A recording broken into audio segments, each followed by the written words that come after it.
All right, here's Max. Max All right. Alessandra. Hey, very nice to meet you. Nice to meet Abs- you, Mac. I absolutely loved your movie. Thank Um, you. so, doing my deep research on IMDb and Wikipedia and stuff, I saw that you had got your start, or at least a lot of the stuff prior to this and before your short, were as an editor. Is that correct? Yeah, yes.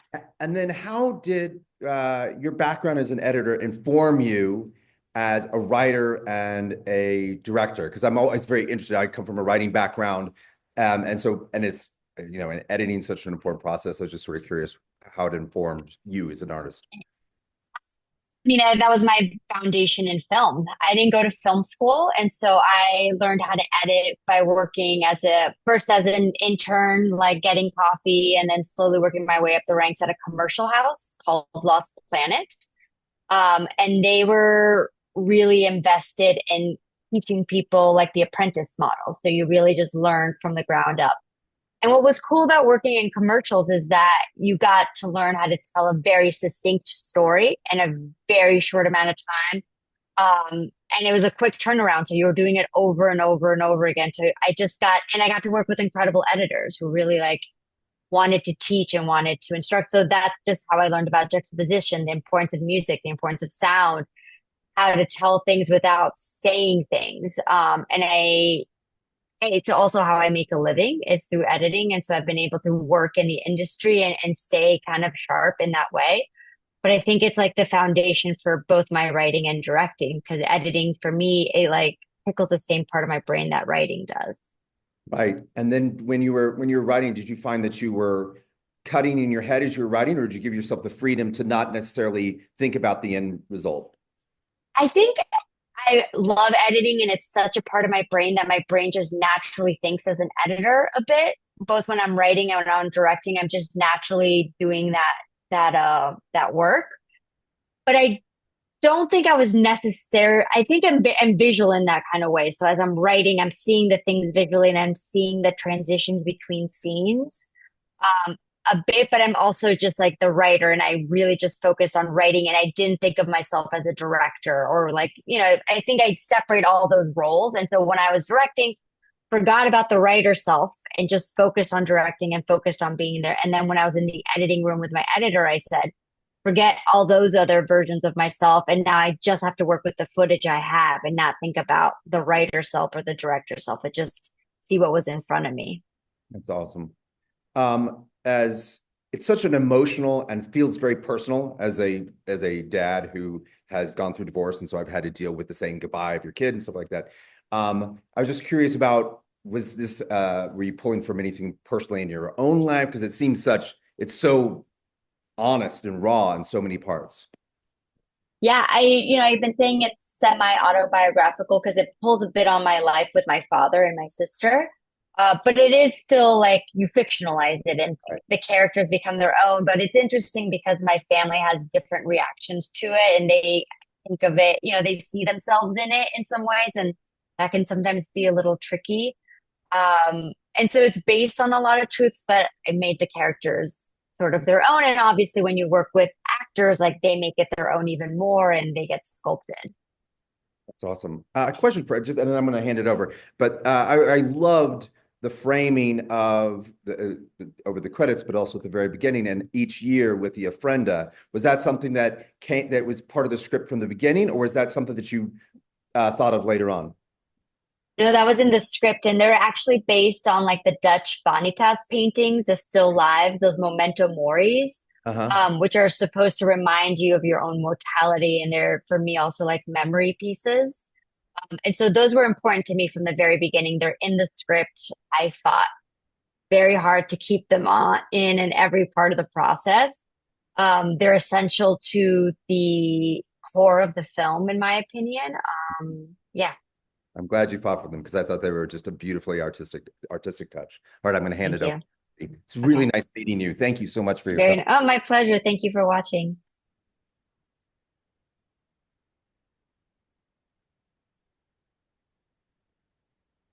Hi, how are you? Hi. My name is Tyler. I'm a cinematographer. I'm graduating this semester. Uh, Congrats. I loved your movie. It was like really, really good. I was wondering kind of how you went about casting in the movie. I felt like the casting was really, really good. And I feel like it's also a lot harder in this movie because you have the same two characters, but you're casting them like three different times. So how did you go about making that decision so that they feel the same throughout the whole movie? Yeah. Well, casting's so important, and I knew early on that if we got that wrong, like the film would just not work. I had an incredible casting director, Stephanie Yankowit from TBD Casting, who just really took the time to get to know me as an artist and really get to know the style that I was going for. And my biggest thing with any actor was that they feel natural. I didn't want someone that felt like too performative or too artificial, like sometimes actors that are too trained, they start getting these like actor-y vibes, and I didn't want that. And so we did an open call and open casting, and we actually cast the youngest and the oldest first, knowing that that middle was going to have to be that, that bridge so that it would be believable. Um, and it was for me, it was about finding actors that really could feel the role and I could see them in that role and understood the role. And even they had to look like enough so that it was believable. But for me, it was just understanding that character. Because if they understand and inhabit that character, the audience is going to believe Okay, that makes sense. I have another question. Your story, like the story is really like internal. It's not this like it's not a very external story, and I feel like that's super hard to write. So how did you go about writing a story that's super like internal, just like these emotional things that are happening inside their heads? it. So that's a great question. I think it's a lot in the descriptions. I think someone once told me that my script reads a little bit more like a story. Not that I'm still not trying to write things that you can't see, right? You still want it to be highly visual, and that part's important. It's still a script. It's not prose in that kind of way. But I really take my time with it. I describe the atmosphere. I describe like the faces that they're making. It's a lot of description, and not relying too much on the dialogue. There is some dialogue that was in the script that got pulled out of the film because you sometimes put things in because you want to make sure that the actors get it. But then if the actors can pull it off and can perform it without the words, then you don't need the words. And so it was once the actors did a great job, I could just pull them out. Okay, that's cool. Okay, thank you so much for your time. Of course.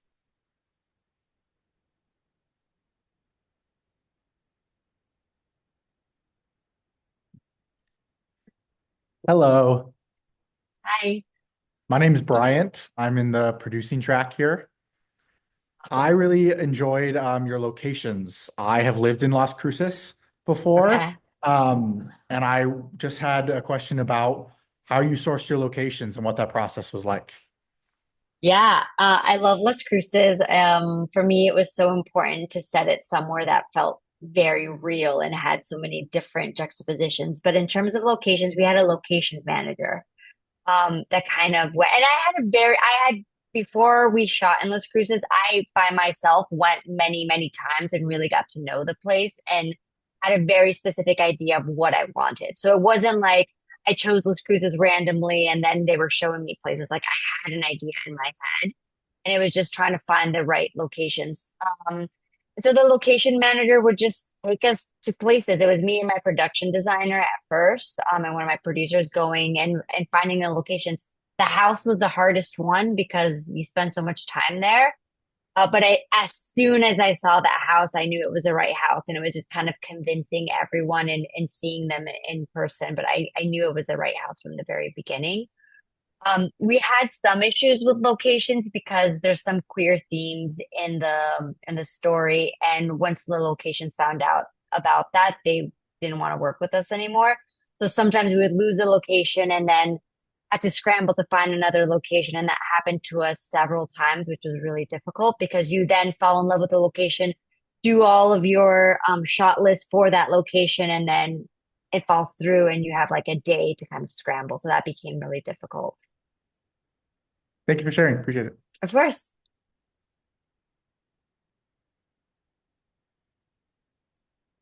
Hey, I'm Josh. I'm in the producing track as well.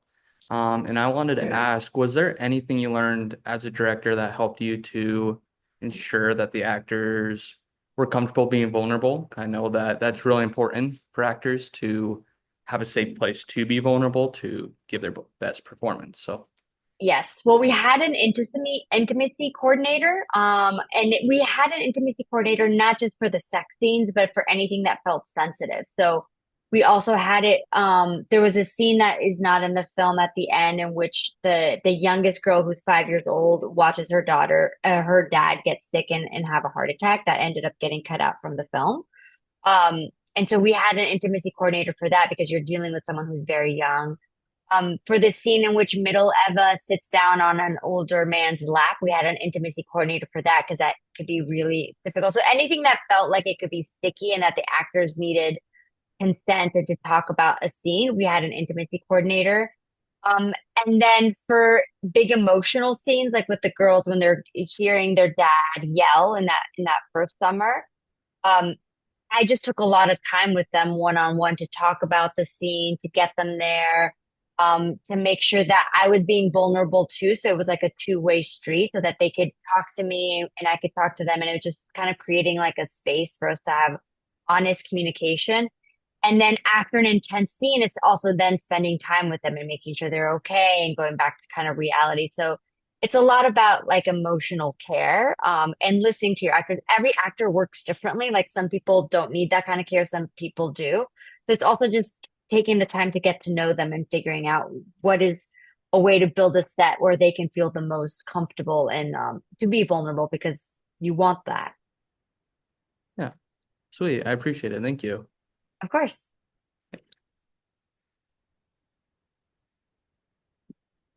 Hi, I'm Brendan. I'm a senior in the cinematography track. And my question, I really enjoyed the visual design of this film and the subtle ways it changes throughout the different summers.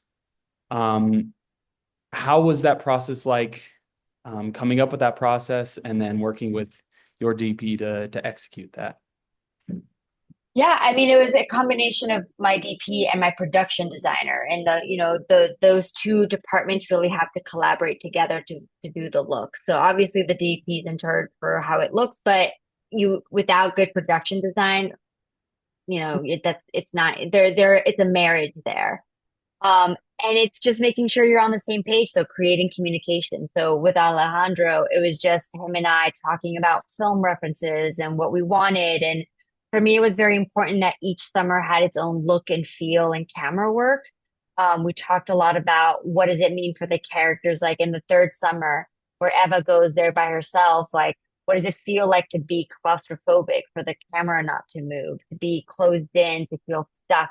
What are the colors in that we see? How much darker is it?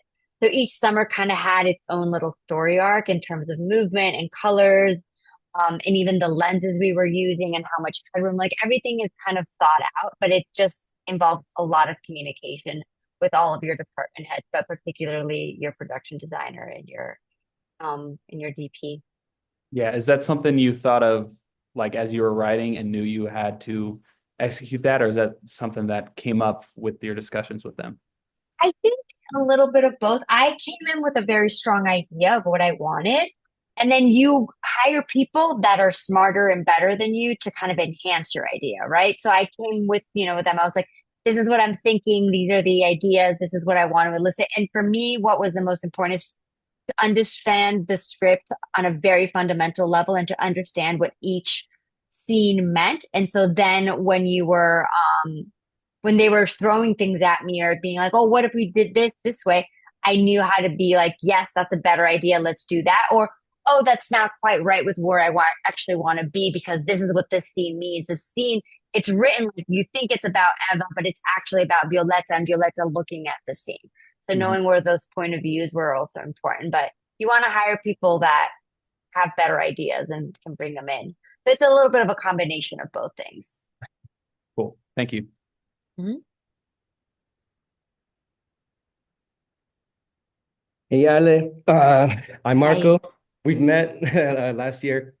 And so I just want Amazing. to, I'm not a student anymore, so I don't want to take too much of the time from the students here. So I just want to share my appreciation for your story and for coming to the CineSkype, to my Of alma mater. course. So like your story is definitely need to be told. So especially Thank for you so much. la comunidad latina también, les queremos tanto. So you always have our support.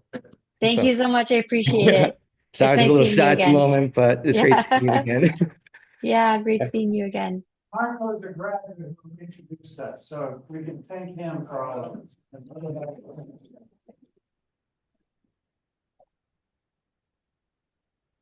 Hi, Alessandra. My name is Michael Helm. I'm also a writer, director. Your film is really, really amazing. Thank you. Glad I showed up tonight. Um, so I've been working on writing a lot, and what I really like about this film, what I've noticed, is that it just feels so real. And a lot of times we go and see really good movies, but you can tell that someone wrote it. But with your film, it kind of felt like I was watching some kind of real-time documentary because it was just felt so real. Like everything that they said was just so real. So I want to ask about your writing process and like just how you like, is this always the type of the movie that you're going to want to make? Just this sense of realness, and how do you do that? I want to know. Yeah. So to answer the question, for me, for this, it just I'm drawing on personal experience to some degree, and I just wanted it to feel natural and not overwritten. I hate it when dialogue is just so written that it's so clever. Sometimes that's fun to watch, but it's not my style and it's not what I was going for. I wanted something to feel authentic. And even if something I wrote, if the actor didn't feel like it felt natural, I was like, let's change the line. I don't actually care what that line is as long as we're getting to the truth of the emotion. Um, but with that said, the film that you see is very close to the script that is written. So I don't want to. I think without a good script, there's nothing. Like there's nothing. You have nothing. You need a good script. Like the writing is very important. Um, but it should feel real and authentic to whatever voice that you want to do. In terms of like, so the other thing is In the Summers was the first feature script I ever wrote. So it was all very instinct based. And to be honest, didn't know what I was doing. I was just kind of finding my way through it and, throwing things out and then rewriting and rewriting. I think my way of writing is by constantly revisiting and getting it better and better. I think my first drafts are kind of skeletons that then I slowly assemble with details because I think the realness actually comes out in those details and seeing how something that you plant here kind of like, sprouts over here. And that for me doesn't come naturally. It comes with time and rewriting and doing versions of the script and, sending it to people and getting feedback and getting like, when something is hitting or not. In terms of like, is that always what I'm going to do? I'm working on a very different story right now that feels so far out of my element and it's going to be a little bit more absurdist. So I don't know. I'm still kind of trying to find my way through that script right now. So we'll see. Okay, cool. Good to meet you. Thank you. Nice to meet you.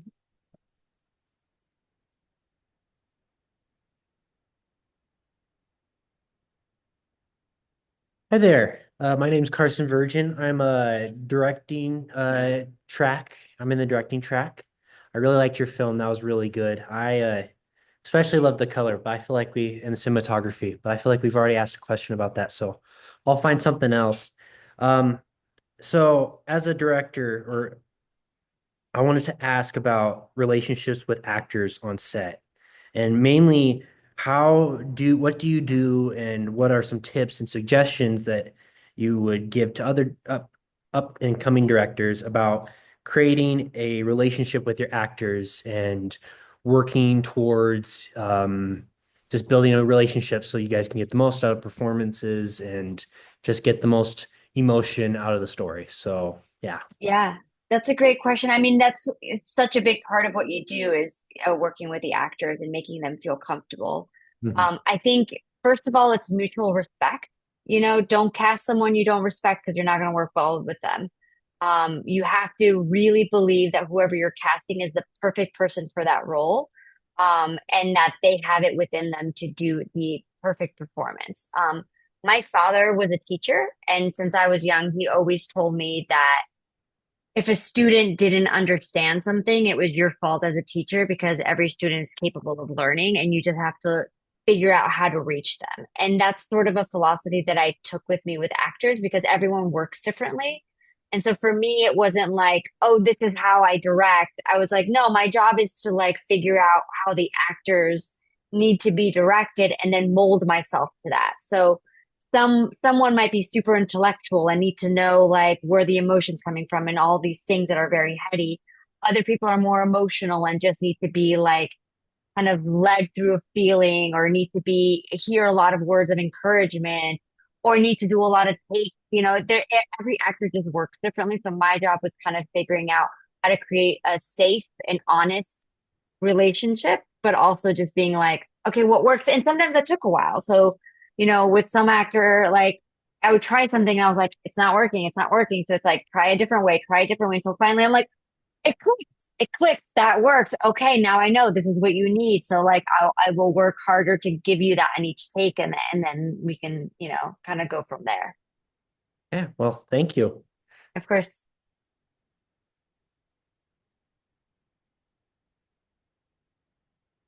Hi, I'm Josie. I'm looking to go into the cinematography track, and I loved your movie so much. The story was great, and what I loved about it most was that it was just like visually stunning. It was beautiful.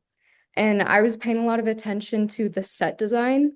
And there was one shot in particular where it was Eva when she went the summer by herself and she's sitting on the couch with Vicente and Yenny. And like it was just so good because I noticed like all of this trash and clutter was like grouped with Vicente, and then it like tapered off to where like the side that Eva was sitting on. And it was just like, and then after that, I started paying more attention to the set design and just like, how do you feel like the set design contributed to the story? And like, how did you go about that? Yeah, I mean, for me, the production design for this film was kind of one of the most important things. And I wrote a lot of the stuff into the script. Like for me, the objects, like I don't know about like, you look at someone's house, right? The objects that they have, like, say so much about who they are as people. And so for me, it was really important to tell this story through the objects around these people. Where do they move? Where's this receipt from? Like, does he throw things away in the trash? Does he like clean up? Like what that says so much about who he is as a person. So it was very important to me in terms of character. And then I worked with an incredible production designer, Estefania Larraín. Like to be honest, I'm like not sure why she's like really incredible, and I'm not sure why she agreed to do this film, but I feel eternally grateful that she did. And she's just detail oriented, and I could film she gave me the gift of being able to film 360 in the house because every part of it was lived in. And that not only was great to shoot, but then that made the actors feel like they were in an actual home. It didn't feel like a set. So they could go into the bedroom and every corner of it was designed with a picture. There's so many details that you don't even get to see in the film that she put in. Um, and it's just about creating something that felt cozy and homey because that's the vibe that we wanted to put in. And then with that, also like doing these still lives is thinking about what objects we bring into those. We filmed the still lives last, so we already knew everything we had filmed, and so there was like, oh, well, the cigarettes here were really important. Let's pull those out and put them into the still lives. So it kind of was a loop that we fed into. Great. Thank you so much. Of course.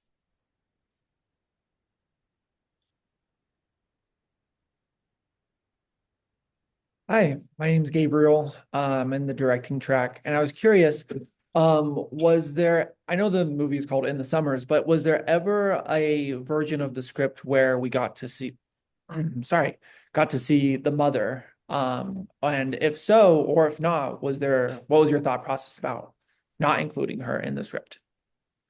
So she was never physically in the script, but at one point there was phone calls with her. Okay. In the early parts. I think we might have even filmed one of those phone calls, but then in the editing room, those all got taken out. I always wanted it to be just with the father and the importance of that. And the absence of the mom is almost a character in itself, like the fact that she's not there. And so, but I had her in at some point because it was like you sometimes don't know how much context someone needs. It's such a fine line between telling the audience too much and telling the audience too little because you don't want to not trust your audience because your audience is very smart. You want to trust them, but you don't want to give them so little information that they're confused. So I think sometimes I included some things in the script that I was hoping would get removed later on if we were able to put it on, but they're like safety nets. But for me, the intention was always to not really have the mother in there and her absence being an important part of the story. Gotcha. Awesome. Thank you so much. Of course. These are great questions, everyone. Hi, my name is Lydia. I haven't decided my major or my track yet, but I found it really interesting when you talked about the intimacy coordinator being involved in like stuff like the middle girl sitting on the dad's lap or something like that. And especially when I see this controversy of should sex scenes be completely cut out of television and movies and stuff like that. It always seems to me that they're like an advocate for the actors. And since you've talked about building good communication with your actors on set, which I'm impressed with, I'm curious, what exactly does an intimacy coordinator bring to a set, and bring kind of like that voice for the actors that might be uncomfortable with something, Could you go Yeah. a little bit more detail about that, like outside of it? Yeah, of What I'm course. talking about, stuff like I that. mean, I think that intimacy coordinator, yes, it's for the actors, but it's also for me. Like, I don't want to put my actors in a situation where they're not going to feel safe.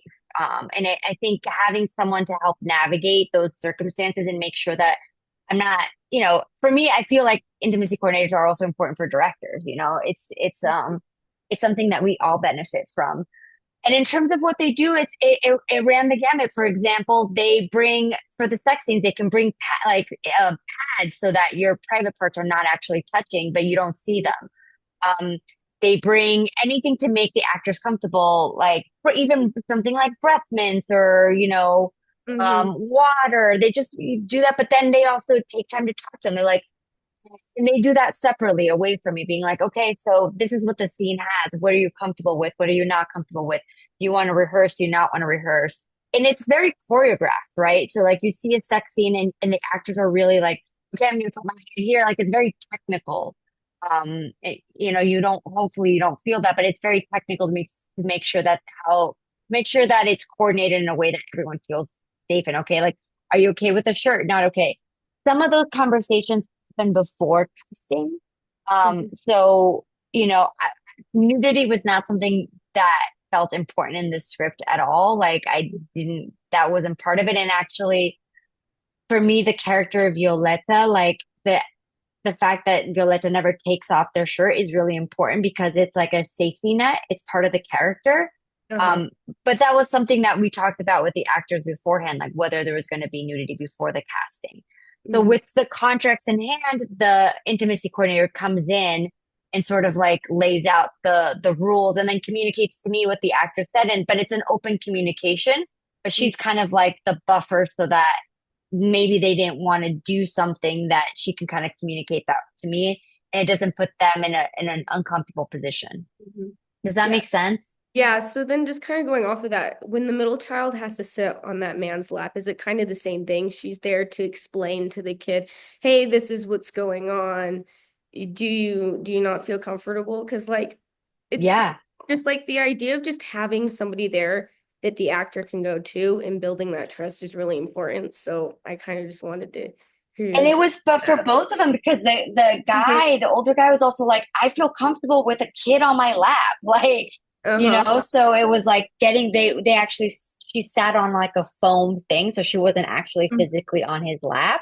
And it was navigating that scene was actually those two actors were more uncomfortable than either of the actors in the sex scene. So it was interesting because you don't like it wouldn't have been something that I as a writer or director would have noted for intimacy, but the intimacy coordinator comes in and reads your script and says, these are the scenes that I think maybe need something. And then I was like, oh yeah, of course. Like, you're going to have a teenager sitting on a grown, man's lap. Yeah, I could see how that could be awkward. They don't know each other. And then we brought her in for those scenes, and I'm really glad we did because, to be honest, that was a more complicated scene than the sex scenes in a way, in terms of intimacy. Yeah, I see what you're saying, but thank you for talking. Of course. Yeah, of course.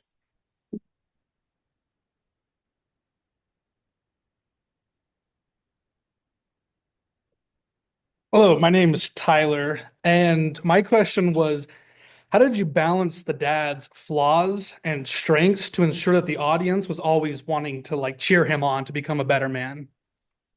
Well, I'm happy to hear you say that you want to cheer him on because some people hate him after they watch the film, but I think that's okay. Like for me, what was important is to let the audience decide what they thought about this person, and I think it actually reflects a lot on their experiences, how you feel about Vicente. My father was very complicated, and he was one of the smartest people I've ever met. Beautiful man, taught me how to love science, how to love, be a good person. Like he really cared about people. But then he also had this side that was darker and complicated and also caused a lot of hurt. And so for me, that's what I wanted to honor is I wanted to honor this person that was deeply complicated and beautiful, but just had a hard time with the drug addiction to always be the best version, but was deeply good inside. And I wanted to balance that and not have it feel like a stereotype of either a drug addict or a Latin dad. And also just try not to make a judgment. Like I didn't want to judge my character. Like that's for the audience. And if someone hates them, like Renee, who played Vicente, kind of hated Vicente. And it was really interesting because he just really hated the character in a lot of ways. I don't feel that way about the character. I obviously have a lot of love for him. But that's okay. Like I don't care how people react to them as long as you're having a reaction. I feel like all the reactions are completely valid. Awesome. Thank you so much. Of course. Where want to go? There's some movement. No, okay. Well, it's me again. Hi. Hey, this was so great. Thank you so much. I'm going to ask one favor. You're smiling so great there. Can I just take a screenshot here of you for our little YouTube thing? The recording is so low resolution that it doesn't work very well. So thank you so much. Of Thanks course, for spending your time. Everybody, my pleasure. Know how much you appreciate her. I know that might be hard to hear. But there you go. Thank you so much. This was really fun for me, and I love the questions. And I love that people came up close so I could see everyone's face. That was really great. Right. Yeah, it's helpful. Yeah. Thanks for staying up late with us, and my pleasure. Have a great night. We really appreciate it. Yeah, thank you so much. Thank you for having me. Bye-bye.